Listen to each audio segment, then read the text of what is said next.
Okay, so today's deep dive is, well, it's definitely fascinating.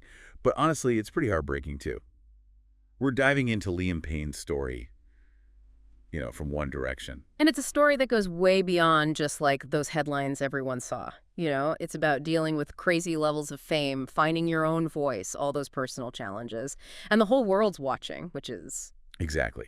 We're going through excerpts from TMZ, we've got The Guardian, Billboard magazine, the works, trying to get the full story. From those early days, when they were basically Beatlemania level famous, Hmm? to like Liam as a solo artist. Yeah. And yeah, we have to address the TMZ thing, but we're really focusing on Liam's life here. Yeah, for sure. Because, there are so many layers to his story, especially for someone so young. So I think we should acknowledge what happened, as The Guardian reported it, but trying to avoid all the crazy sensationalism around it. And that's tough because the sensationalism really, it kind of took over when TMZ published those photos. I mean, that was really, really low, even for them. Yeah, absolutely. You had Rylan Clark calling them out. Fans were furious. Even other celebrities like Alessia Cara weighed in. It just shows how quickly things shifted from like respect to like this gotta get the headline mentality. Yeah, like everyone forgot there are actual people hurting here. Yeah. Like the fans who loved him, his family, they're grieving, and it's all happening in the middle of this media storm. Right, exactly. The Guardian mentioned fans like gathering at the hotel in Argentina, and they created this like makeshift memorial. It's just such a stark contrast. It really shows the need for perspective, right? Which is kind of what we're aiming for here in this deep dive. So let's go back to the beginning, back to One Direction, how huge they were. 70 million records, global fan base, the whole 9 yards. The Guardian even compared it to Beatlemania. Like, that level of frenzy is Insane to think about. Can you imagine going through that as a teenager, which Liam was? No. The Guardian article quotes him. He describes those early years as like uni, which I thought was really interesting. Yeah, it is. It's a good comparison, actually. You're with your friends, navigating this totally new world. There's that camaraderie. But then on top of it, you've got this intense pressure, zero privacy. You can never really turn it off. Liam even said it was like cabin fever, which I get it. And there's this really sad moment the Guardian talks about it where Liam was in New York just trying to have a burger with his parents, totally normal, and they got swarmed by paparazzi. He was in tears.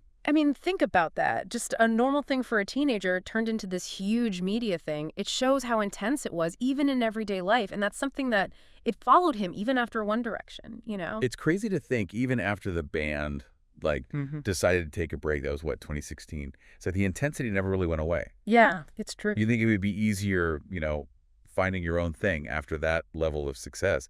But both Billboard and The Guardian talk about how Liam struggled to like figure out his own sound, his own musical identity when he went solo. Yeah, it's interesting, isn't it? It's actually something you see a lot with people who are in super successful groups. Right. It's that challenge of, okay, how do I step out from under this massive shadow, this sound that everyone already has in their heads?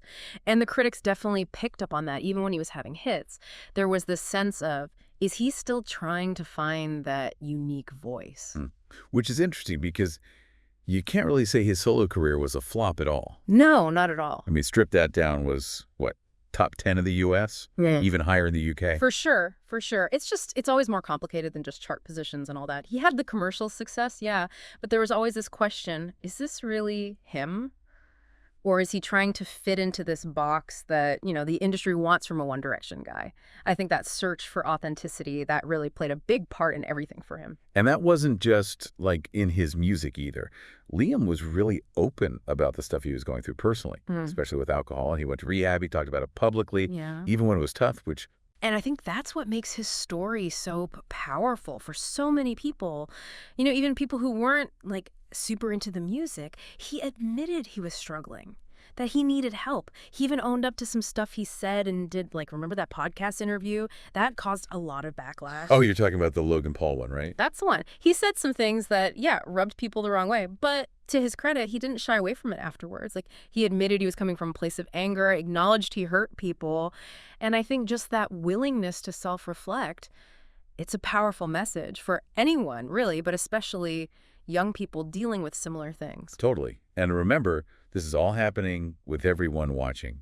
Every relationship, every mistake, every up and down. It's all over the tabloids. Oh, absolutely. And that just adds a whole other level of complexity to his story, that pressure on his personal life, his Mm. relationships. I mean, Cheryl Tweedy, Maya Henry, Kate Cassidy. Especially Cheryl. I mean, Yeah. The Guardian mentioned they actually met when he was only 14 Uh, at his X Factor audition. wow.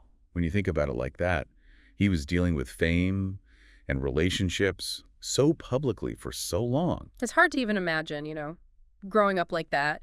Your first love, your heartbreaks, everyone's got an opinion. It's all over the news. Yeah, and speaking of, figuring out relationships, The Guardian mentioned Liam wanting to, square up things with Niall Horan before his trip to Argentina. It's a small thing, but it kind of says a lot, like we see the polished version, the band, the music, but behind it all, they're just people with their own friendships and falling outs trying to make things right. Yeah, it really makes you think, doesn't it? We see these celebrities, everything seems so public, Yeah. but we're really only seeing a tiny part of it. Yeah, and that's why I think it's so important, these conversations, we have to have them with empathy.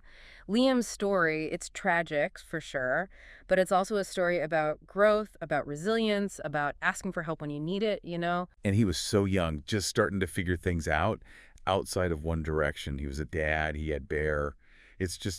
It's really sad to think about everything he could have done. It is. And I think it goes back to that bigger conversation we need to be having about mental health and the toll it takes, especially when you're living your life in the spotlight like that. The pressure, people watching every move you make, judging you, it's got to be tough. Yeah, definitely. It makes you think about, our responsibility, too, as people who, read those headlines, watch those interviews, to remember there's an actual person behind all of it, Mm. not just a story. 100%. It's about being kind, Yeah, trying to understand, remembering that everyone, famous or not, they've got their own story, their own struggles. Mhm. Nobody's life is perfect. that's for sure. And for everyone listening, we want to hear from you. What really stuck with you from Liam's story? What has this deep dive made you think about differently? Let us know.